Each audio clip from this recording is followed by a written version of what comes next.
கடந்த ஆண்டு கரும்பிற்கு ஒரு மெட்ரிக் டன்னிற்கு ஊக்கத்தொகையாக 195 ரூபாய் வீதம் 260 கோடி ரூபாய் வழங்கப்பட்டுள்ளது. வேளாண் விளைபொருளுக்கு உரிய விலை கிடைத்திட நம்முடைய அரசு பல்வேறு சீரிய முயற்சிகளை எடுத்துள்ளது. தமிழ்நாடு நுகர்பொருள் வாணிப கழகம் மூலம் குறைந்தபட்ச ஆதரவு விலைக்கு மேல் சன்ன ரகத்திற்கு குவிண்டால் ஒன்றுக்கு 107 ரூபாயும், சாதாரண ரகத்திற்கு குவிண்டால் ஒன்றுக்கு 82 ரூபாயும் ஊக்கத்தொகை அளிக்கப்பட்டு விவசாயிகளிலிருந்து நெல் கொள்முதல் செய்யப்படுகிறது. கடந்த ஆண்டு 45 லட்சம் மெட்ரிக் டன் நெல் கொள்முதல் செய்யப்பட்டுள்ளது. பயிறு வகைகள், கொப்பரை, தேங்காய் ஆகியவையும் விவசாயிகளிடமிருந்து கொள்முதல் செய்யப்படுவதால் விலை வீழ்ச்சியிலிருந்து விவசாயிகள் பாதுகாக்கப்படுகின்றனர்.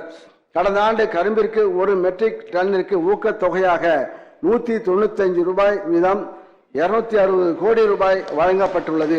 விளைபொருளுக்கு உரிய விலை கிடைத்திட ஏதுவாக உழவர் சந்தைகள், மின்னணு சந்தைகள், ஒழுங்குமுறை விற்பனை கூடங்கள் ஆகியவை செயல்படுகின்றன. இதனால் வேளாண் பெருங்குடி மக்களின் விளைபொருட்களுக்கு நல்ல விலை அளிக்கப்பட்டு அவர்களுக்கான வாய்ப்புகள் மேன்மேலும் வலுப்படுத்தப்பட்டு வருகின்றன என்பதையும் பெருமையுடன் தெரிவித்துக் கொள்கிறேன். பயிர் சாகுபடியில் இடுபொருளுக்கான செலவினத்தை விட வேளாண் பணிகளுக்கான ஊதியம் தற்போது அதிகமாக உள்ளது. இதனை எதிர்கொள்ள வேளாண் பணிகளுக்கு தேவையான அனைத்து வகையான வேளாண் இயந்திரங்களும் கருவிகளும் விவசாயிகளுக்கு மானிய விலையில் வழங்கப்பட்டு வருகின்றன. மேலும் வேளாண் இயந்திர வாடகை மையங்கள் மூலமாக வேளாண் இயந்திரங்களை விவசாயிகளுக்கு வாடகைக்கு பெற்று பயனடையும் வசதியும் ஏற்படுத்தப்பட்டுள்ளது.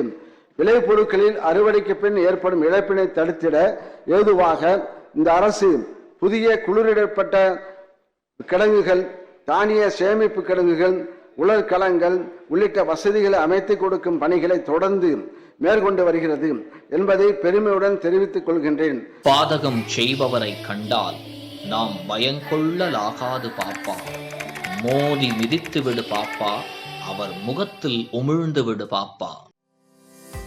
அண்மை செய்திகளை உடனுக்குடன் தெரிந்து கொள்ள இணைந்திருங்கள் இயம்நாடு தொலைக்காட்சியுடன்.